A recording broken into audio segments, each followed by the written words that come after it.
Congress party కార్యకర్తల యొక్క ఉమ్మడి బామ్మర్ది మా బాల్కసుమన్ బామ్మర్ది. బాల్కసుమన్ అనేటువంటి మా బామ్మర్ది ఆ రోజు ఉద్యమం పేరుతో పొద్దుందాకా ఉద్యమం చేసుడు, పొద్దుకిన తర్వాత ఎంతో మంది మహిళల యొక్క ఆ రోజు చదువు పేరుతో వచ్చినటువంటి ఎంతో మంది విద్యార్థుల యొక్క మాన ప్రాణాలను మరి చెరిపేసినటువంటి నీచమైన సంస్కృతి ఈ బాల్కసుమన్ గాంధీ.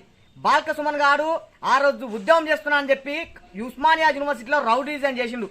ఈ చిల్లర నా కొడుకు ఇవాళ ముఖ్యమంత్రి రేవంత్ రెడ్డి గురించి మాట్లాడేంత మొగోడైందా అని అడుగుతా ఉన్నా. హుజూరాబాద్ లో జరిగినటువంటి ఉప ఎన్నికల్లో ఈ మా పొత్తుల బామ్మర్ది హుజూరాబాద్ లో కూడా ఇవాళ ఆడళ్లను చెరిపేసిండు, ఆడళ్ల మాన ప్రాణాలతో ఆడుకున్నాడు. దానికి సంబంధించినటువంటి వీడియోలు కూడా బయటకు రావడం జరిగింది. వీనికి ఎందుకు ఇంత అహంకారం అని చెప్పి నేను అడుగుతా ఉన్నా. బాల్క సుమన్ గా బర్దయించిన రాసలీల సుమన్ గా బేషరతుగా మాట్లాడిన మాటలు వెనక్కి తీసుకో మా బామ్మర్ది. లేకపోతే మాత్రం నువ్వు ఆడలతో చేసినటువంటి రాసలీలన్నింటినీ బయట పెడతాం. నీ యొక్క రాజకీయ భవిష్యత్తు నేటితో మరి సమాప్తం కాబోతుందనే మాట కూడా ఈ సందర్భంగా తెలియజేస్తూ